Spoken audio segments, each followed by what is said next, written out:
उसका मुंह आप देख रहे थे, उसका फुल मुंह भरा हुआ था। दो दो तीन तीन जुड़ के आ रही थी और बड़ी मुश्किल से निकाल रहा था, तो पास डाल लिया है पीर खाका खतीब साहब को। 14 फरवरी की डेट उनको दी है। मुझे अपनी जान की कोई परवाह नहीं, साहब को तो उठा लिया गया था और उनका अच्छा खासा सॉफ्टवेयर भी अपडेट हुआ था। कीलें बरामद करने में वो कामयाब हो गए। इकरारुल हसन साहब का करियर तबाह।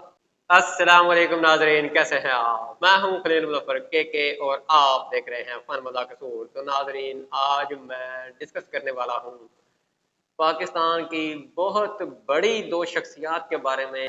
एक बहुत बड़ी शख्सियत पीर सैयद हक खतीब बादशाह, और दूसरी बहुत बड़ी शख्सियत है पीर सैयद इकरारुल हसन। ये दोनों आजकल सोशल मीडिया की जीनत बने हुए हैं, और इसकी सबसे बड़ी वजह यह है कि हक खतीब साहब को इकरारुल हसन साहब एक्सपोज कर रहे हैं। उनके जो उनके मुताबिक जो ढोंग करते हैं वो सारी चीजें एक्सपोज कर रहे हैं पीर सैयद इकरारुल हसन शाह साहब। तो नाजरीन, ये आप जरा पीर सैयद इकरारुल हसन शाह साहब की आपने वीडियो तो देखी होगी, जिसमें वो एक बंदे के मुंह से कीले बरामद कर रहे हैं और गोलियां निकाल रहे हैं और पता नहीं क्या क्या सुइयां वगैरह। तो आप भी हैरान हुए होंगे कि ये क्या यार, ये तो माजरा कुछ समझ नहीं आ रहा। तो ये उनका बिल्कुल हाथ की सफाई है, उनकी ट्रिक है, और उस बंदे की ट्रिक है जो मुंह फुल भर के, उसका मुंह आप देख रहे थे, उसका फुल मुंह भरा हुआ था। उसने जनाब कीलों के साथ और गोलियों के साथ सुइयों के साथ अपना मुंह भरा हुआ था, तो वो ऐसे एक एक करके निकालने की कोशिश कर रहा था, मगर उसके मुंह से ना इस तरह से एक एक करके निकल नहीं रही थी, दो दो तीन तीन जुड़ के आ रही थी और बड़ी मुश्किल से निकाल रहा था। तो वो जनाब ऐसे लग रहा था कि अब उसके हलक से कोई सुई कोई कील नीचे उतर गई तो इकरारुल हसन साहब को देने के देने पड़ जाएंगे। तो इकरारुल हसन साहब असल में ना ये बहुत ज्यादा माफियाज को और जैली बाबों को एक्सपोज करने के लिए इनका एक अपना नाम है, इनका एक बहुत अच्छा किरदार रहा है। मगर इस बार उन्होंने हाथ डाल लिया है पीर खाका खतीब साहब को, जो कि मुझे लगता है कि बहुत कांटेदार मुकाबला होने वाला है। अब उसमें उसमें अवैस रब्बानी साहब कूद के आ गए हैं। उन्होंने कहा कि भाई जो भी मामला है आप सामने आमने सामने बैठे और आमने सामने बैठ के मुनाजरे के जरिए आप हल करें, ये आप जो कर रहे हैं ये ठीक नहीं है। तो अवैस रब्बानी साहब ने जनाब अपना किरदार अदा किया है। उन्होंने 14 फरवरी की डेट उनको दी है और वो कहते हैं कि 14 फरवरी को आप इकट्ठे हो जाएं। मगर ये अवैस रब्बानी साहब कहीं वही काम तो नहीं कर रहे जो लास्ट टाइम उन्होंने मिर्जा साहब के साथ किया था। अपनी तरफ से कोई डेट तो नहीं दे रहे। ये हाका खतीब साहब से अभी तक कोई भी रिस्पॉन्स नहीं आया, उधर से कोई भी जो है ना मुनाजरे का इनविटेशन नहीं आया। और इकरारुल हसन साहब की उसके बाद वीडियो आई है जिसमें उन्होंने ये कहा है कि जनाब हम वहां पे बरावड़ा शरीफ में आने के लिए तैयार हैं, मुझे अपनी जान की कोई परवाह नहीं, मगर मेरे साथ जो मेरी टीम होगी, जो मेरे कैमरामैन होंगे और जो वहां पे ये ट्रिक परफॉर्म करने के लिए आएंगे, उनको उनकी जान को सिक्योर किया जाए, उनकी जान की सिक्योरिटी दी जाए। और कहता है कि मुझे भाई अपनी जान की कोई परवाह नहीं। और ये बिल्कुल बिल्कुल ये सही फरमा रहे हैं, इनको अपनी जान की बिल्कुल भी कोई परवाह नहीं है। अगर इनको जरा भी अपनी जान की कोई परवाह होती तो फिर एक जिंदा मिसाल इनके पास मौजूद है। जब नासिर मदनी साहब ने ट्रोल किया था और नासिर मदनी साहब ने जनाब हाफिज खतीब साहब के बारे में इस तरह के अल्फाज बोले थे, शुभ शुभ सरकार और फूका वाली सरकार, ये वो, और जनाब कोरोना के साथ पूरी दुनिया मर रही है, इसको फूकों वाली सरकार को वहां पे भेजो तो वहां पे जाके फूके मारे और दुनिया शफा याब हो सके। मगर उसके बाद नासिर मदनी साहब को तो उठा लिया गया था और उनका अच्छा खासा सॉफ्टवेयर भी अपडेट हुआ था और उनको जनाब अच्छे तरीके से जो है ना वजाल खड़का के, जिस तरह से कहते हैं ना कोई भांडा लैंड गया वजाल खड़का के ले जाए, तो वो पास होता है बाद में कि ये भांडा जो है ना ये पास हो गया भाई, वजाल खड़का के लेते हैं।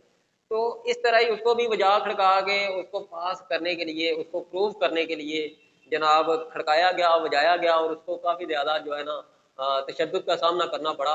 वो जनाब ज़ाहिर है हर बंदे के फॉलोवर जो होते हैं वो कहते हैं कि जो मेरा पीर है, जो मेरा लीडर है, जो मेरा बड़ा है, उसके बारे में कोई भी किसी किस्म की بات ناگوار ہم نہیں سن سکتے۔ تو ایسا ہی معاملہ وہاں پہ پیش آیا، تو انہوں نے ان کو پکڑ کے کافی زیادہ جو ہے نا کھڑکا دیا۔ اب مگر ہونا تو یہ بھی چاہیے تھا کہ ماشاءاللہ حق خطیب صاحب کے آستانہ عالیہ سے بہت لوگوں کو شفا مل رہی ہے، تو تب وہ لوگ بہت زیادہ مر رہے تھے، کرونا کی وجہ سے بہت زیادہ لوگ مشکلات کا شکار تھے، مر رہے تھے، دنیا کی اتنی آبادی جو کم ہو گئی، مگر وہاں پہ حق خطیب صاحب نے کوئی کردار ادا نہیں کیا تھا۔ تو وہاں پہ ظاہر ہے پھر اس طرح کا تو ایشو آ سکتا تھا، تو آیا تو اس کا ری ایکشن بہت ہی سخت ہوا، جس کے بعد پھر ناصر مدنی صاحب نے تو اس سے توبہ کر لی۔ انہوں نے تو کہا بھائی نہیں، ایسی بات میں دوبارہ نہیں کروں گا۔ انہوں نے دوبارہ کبھی بھی اس طرح کا موقع اپنے آپ کو کھڑکانے کا موقع ان کو نہیں دیا۔